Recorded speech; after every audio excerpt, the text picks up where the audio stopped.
إذا السماء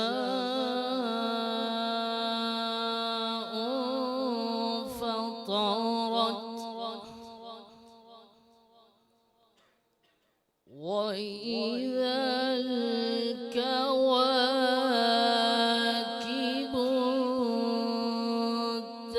انتثرت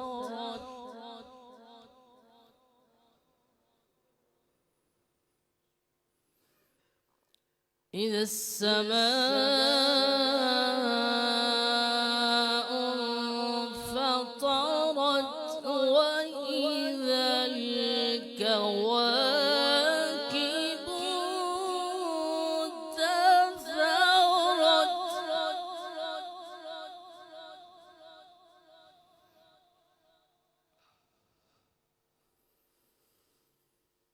إذا السماء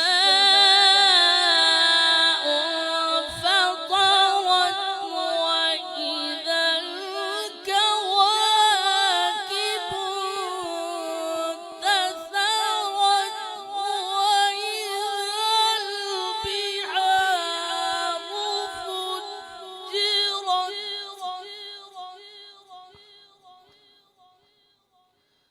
وإذا البحار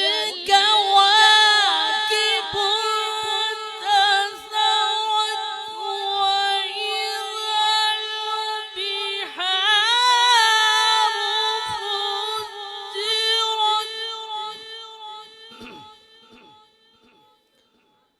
وإذا البحار فجرت وإذا القبور بعثرت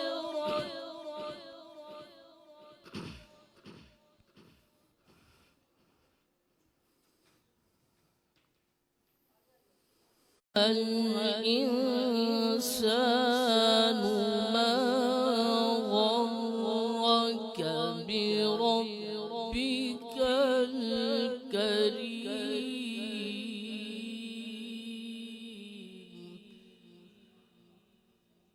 صدق الله العظيم.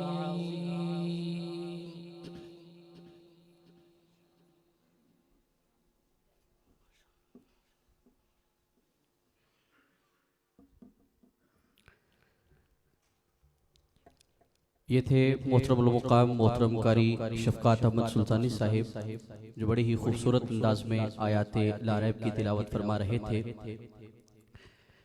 اپنا معیار زمانے سے جدا رکھتے ہیں، ارے ہم تو محبوب بھی محبوب خدا رکھتے ہیں۔ اپنا معیار زمانے سے جدا رکھتے ہیں، ارے ہم تو محبوب بھی محبوب خدا رکھتے ہیں، اور کسی سائل کو صدا دینے کی زحمت کیوں ہو، اپنا دروازہ وہ ہر وقت کھلا رکھتے ہیں۔ میں نعت رسول مقبول صلی اللہ علیہ وسلم کے لیے ڈنگا کی پہچان فخر ڈنگا ثناخان مصطفیٰ صلی اللہ علیہ وسلم محترم المقام محترم حمزہ گوہر چورائی صاحب سے ملتمس ہوں، وہ آئیں اور تاجدار انبیاء صلی اللہ علیہ وسلم کی بارگاہ بکس پناہ میں اپنی حاضری پیش کریں۔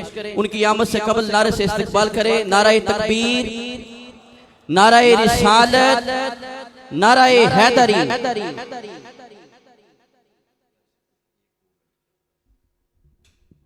درود پاک پڑھیے صلی اللہ علیہ یا رسول اللہ وسلم علیکہ یا حبیب اللہ۔ مل کر پڑھیے صلی اللہ علیہ یا